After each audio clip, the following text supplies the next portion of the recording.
इतना बड़ा भंडारा का आयोजन, सत्संग का आयोजन किया गया है और केवल बिहार नहीं, बिहार के बाहर के प्रखर संत लोगों का पदार्पण हुआ है इस पावन तल पर। तो एक बार आचार्य परवर सहित सभी संत और महात्माओं के स्वागत में खूब ताली बजाकर स्वागत कर दीजिए आप लोग।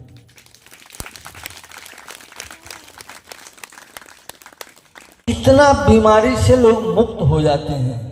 बड़ी से बड़ी बीमारी ताली बजाने से, हाथ को रगड़ने से खत्म हो जाती है, जो आज चिंता का विषय है। तो अब हम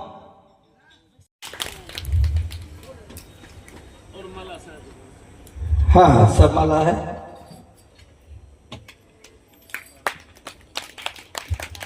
आइए साहब इधर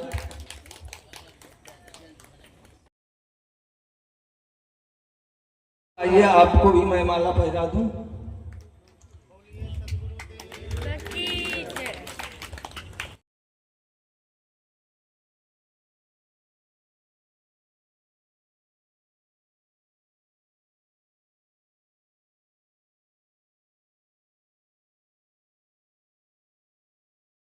पंकज जी इधर आइए जरा।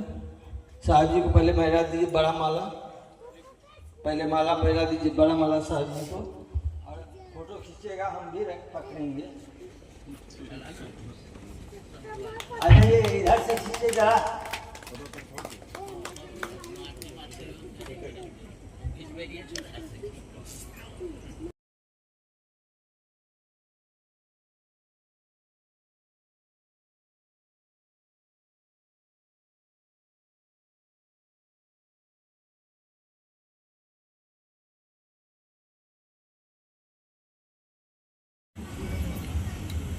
सम्मानीय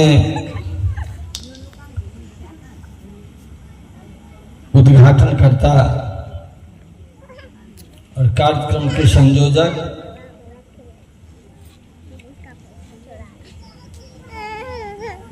श्रद्धेय आचार्य महंत दीपराज साहब जी, मंचासीन परम श्रद्धेय साध्वी सुचिता साहब जी,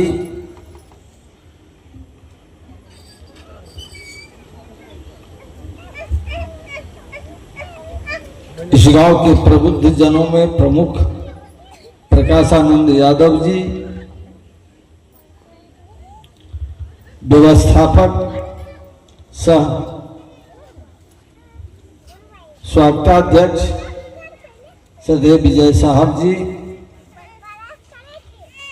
समस्त उपस्थित स्वजन, जगत जननी देवियों, प्रिय बच्चों,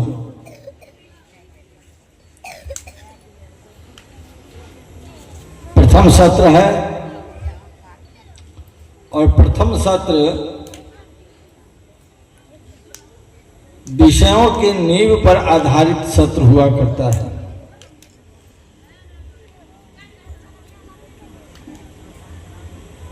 हम 250-300 किलोमीटर से दूर से आए हैं और मैं भी थका मला हूं। आचार्य परवर का निर्देश हुआ,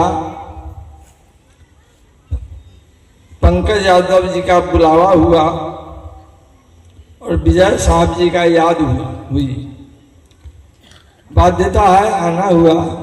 और हम सबसे पहले तो सिम्मा गांव के तमाम स्वजनों को साधुवाद देना चाहते हैं कि जहां देश में मठ मंदिरों की हालत ये है कि कोई कोना ढह रहा है तो कोई कोना बह रहा है, उस परिस्थिति में इस मठ का जो सौंदर्यीकरण का आभास हो रहा है, जिस तरह से इसमें एक तरह से पर्यावरण के पक्ष में भी बहुत बड़ा काम हो रहा है कि चारों तरफ फूल पत्ते लगाए गए हैं इसके सुरक्षात्मक बाउंड्री वाल लगा दिए गए हैं। इसलिए आचार्य प्रवर को भी इस मंच से मैं बहुत बहुत अभिनंदन करता हूं। विजय साहब को भी श्रम के लिए उनको भी साधुवाद देता हूं, धन्यवाद देता हूं। और गांव के लोगों के असीम सहयोग से होने वाले इस गतिविधि के लिए उनके प्रति कृतज्ञता व्यक्त करता हूं। मित्रों, जिनके नाम से उद्घोष हो रहा है वो सदगुरु कबीर के नाम है। और सदगुरु कबीर साहब ने इस जगत को देखकर जिस तरह से रोया है, जिस तरह से दुख को प्रकट किया है, वो एक दोहा में है कि इस संसार को साहब ने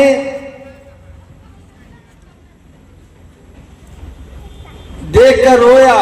इसलिए रोया कि दो पाटन के दो पक्षों के बीच में जीव हताहत हो रहा था, परेशान हो रहा था। देख चक्की हुआ है, वो चक्की है चलती चक्की देखकर। साहब कहते हैं कि चलती चक्की देखकर दिया कबीरा रोए, दो पाटन के बीच में साबित बचा न कोई। दो पाट क्या है? हमारी माताएं और बहनें अब तो जाता चलाना छोड़ दी है। अब घर में जाता मिलता भी नहीं है, लेकिन लंबे समय तक जाता चलाकर आटा पीसने का काम होता रहा है। कबीर साहब एकदम छोटी सी बातों को उठाते हैं, घर घर में रहने वाले चक्की का प्रमाण देते हैं, उदाहरण देते हैं और सरलता के साथ, सहजता के साथ, समानता के साथ आम जनों को समझाने का प्रयास करते हैं कि इस चक्की को देखकर कबीर साहब को दुख होता है कि इस दो चक्की के पाटन में, दो चक्की के बीच में ये जीव मनुष्य पीस पीस कर मर रहा है। कौन सा वो पिसान हो रहा है? कोई सत्य की बात करता है तो कोई असत्य की बात करता है, कोई सुख की बात करता है तो कोई दुख की बात करता है, कोई ऊंच की बात करता है तो कोई नीच की बात करता है, कोई झूठ की बात करता है तो कोई सच की बात करता है, कोई जात की बात करता है तो कोई परजात की बात करता है, कोई छूत की बात करता है तो कोई अछूत की बात करता है, कोई राम की बात करता है तो कोई रहीम की बात करता है। ये जो तमाम संसार के बीच में बातें हो रही हैं, उस पर मध्यकाल में सदगुरु कबीर साहब ने बेबाकी से कहा कि मुझे दुख हो रहा है। और उन्होंने कहा आज का समय केवल सत्संग सुनने का नहीं है, सबसे बड़ी बात है कि हम विचार करें, हम जानें, हम समझें कि हमारा जीवन जो है वो किस दिशा में जा रहा है। आज कमो बेश जो कबीर साहब का समय था वही समय आज दिखाई दे रहा है। आज भी मंदिर और मस्जिद के नाम पर देश और दुनिया में जिस तरह से उतार चढ़ाव हो रहे हैं, जिस तरह से आज भी विवाद खड़ा हो रहा है, निश्चित रूप से दुख भरे नजारा दिखाई दे रहा है। और इसलिए सदगुरु कबीर ने बेबाकी से साफ साफ कहा मंदिर तोड़ो, कबीर साहब जितना साफ बोलने वाला धरती पर धरातल पर आज तक कोई पैदा नहीं लिया। बुद्ध भी आए हमारे यहां, महावीर भी आए, अनेक बड़े बड़े ऋषि और महर्षि आए, लेकिन कबीर साहब जो मध्य में प्रेरणा दी, कबीर साहब ने जो मध्य में संदेश दिया, उन्होंने कहा, चूंकि साहब जी अभी बोल रहे थे कि हिंदू को मुसलमान बनाया जा रहा था, मंदिर को तोड़ा जा रहा था, मस्जिद को खड़ा किया जा रहा था, कोई बोल नहीं रहा था, बड़े बड़े किताब लिखे जा रहे थे, लेकिन किसी के पास हिम्मत नहीं होती थी कि इन विवादों के बारे में स्पष्ट कोई सुझाव दे सके। कबीर साहब ने कहा कि मंदिर तोड़ो, मंदिर तो टूट ही रहा था, बचाने वाले कोई नहीं है। आज भगवान आ रहे हैं, आएंगे भगवान, आ रहे हैं, चले गए थे कहीं भगवान। इतना मूर्ख आज भी बनाने की कोशिशें चल रही हैं समाज में, बीच में, राष्ट्र के बीच में, दुनिया के बीच में, जो आश्चर्य चकित होने वाले विषय हैं। आएंगे भगवान, कहां से आ जाएंगे भगवान, कहां चले गए थे भगवान। भगवान न कभी जाता है न कभी आता है, सदा एक रस बना रहता है। मंदिर तोड़ो, साहब ने कहा, कहां कहा, काशी में कहा, जहां पंडाओं का मूल रूप से वहां गढ़ है, काशी में। मंदिर तोड़ो, और सल्तनत किसका था? मुसलमानों का। देश पर मुसलमान राज कर रहा था। कोई भी उस समय में किसी के पास ताकत नहीं थी कि उनके खिलाफ बोल सके, लेकिन कबीर साहब ने कहा कि मंदिर तोड़ो, मस्जिद तोड़ो, मंदिर तोड़ो, मस्जिद तोड़ो, इसमें नहीं मुजाका है। दिल किसी का मत तोड़ो, जो घर खास खुदा का है। आप समझ सकते हैं, आज खुदा के घर को तोड़े जा रहे हैं। आज प्रेम का अभाव है। अब मानवता आज मिटने के कगार पर है। आज जिस उद्देश्य से हम समाज को जगाने के लिए जा रहे हैं, हर मुंह में शिखर चल रहा है। नौजवानों की हालत और नवजुवतियों की हालत इतनी बिगड़ती जा रही है कि एक मुंह भी नशा के वगैरह आज नहीं दिखा रही है। हम तो प्रणाम करते हैं देवियों को, महिलाओं को, नारियों को, कि कम से कम 60-70% मुंह में अभी भी किसी तरह के नशा का कोई उपाय नहीं हुआ है। यही बचा के कुछ रहेगी, रखेंगी तो रहेगा, और जिम्मेदारी भी आप ही के पास है।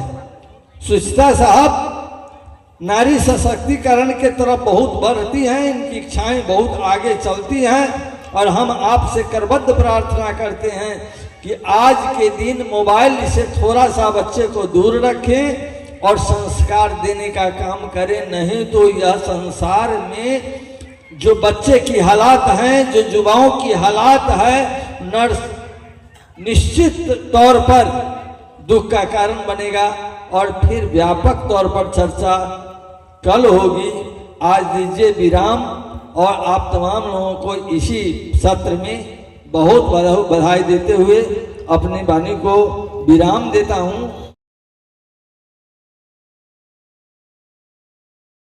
संत सम्राट सदगुरु कबीर साहेब की। सब लोग हाथ उठा के सबको महान पुरुषों का जय बुलाना है। बोलिए सदगुरु कबीर साहेब की, सदगुरु अभिलाष साहेब की, परम पूज्य आचार्य धर्म स्वरूप साहेब की, गुरु माता सुशीला साहेब की।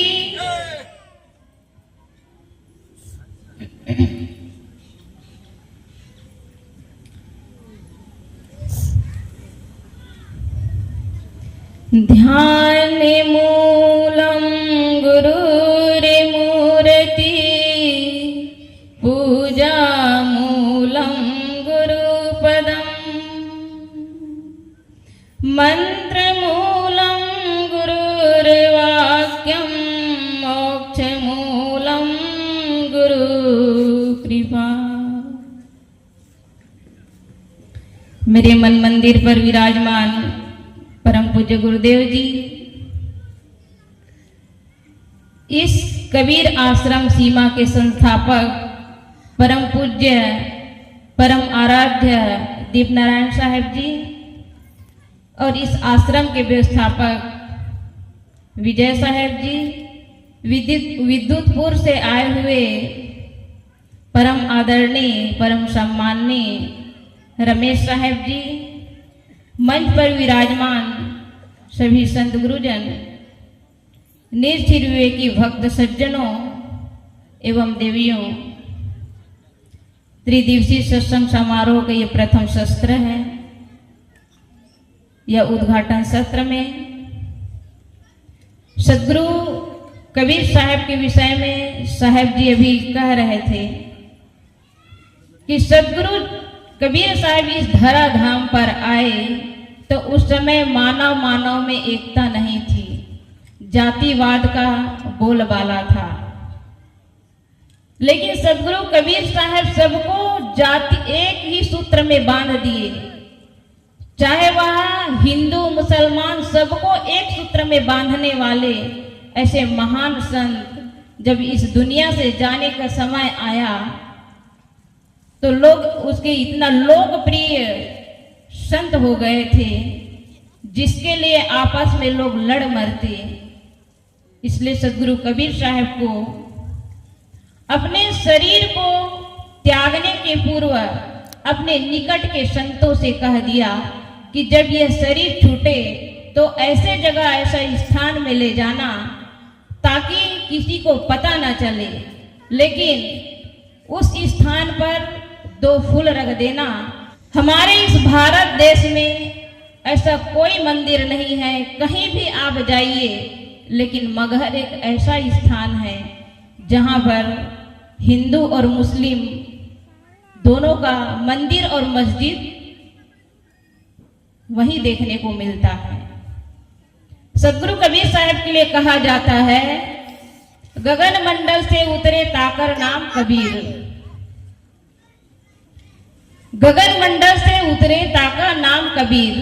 सदगुरु कबीर साहब को गगन मंडल से अवतरित कहते हैं और कहा जाता है कि वह कमल फूल में लोगों को पाया गया।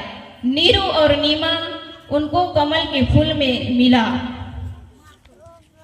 आज मनुष्य ही नहीं बल्कि एक जड़ वस्तु को भी देखिए, प्राकृतिक ने भी ऐसा कोई फल नहीं दिया जो बिना फूल का फल आता हो। कोई देखे हैं? ऐसा कोई वृक्ष नहीं है जो डायरेक्ट फल आ जाए। पहले फूल आता है कि फल आता है? पहले फूल आता है तब उसी से ही फल आता है। हम सबका निर्माण कैसे हुआ है? डायरेक्ट हम जन्म तो नहीं ले लिए। हम सभी देखते हैं, हम माताओं से भी देखे हैं और जानवरों को भी देखे हैं। माताएं जब बच्चे को जन्म देती है तो बच्चे को जन्म देने के साथ साथ माताओं के बच्चे के साथ साथ फूल भी आता है। गैया भी जब जन्म देती है तो वह जन्म देते समय बछड़े तो दे देंगे, लेकिन उनका फूल भी आता है और फूल का इंतजार करते हैं।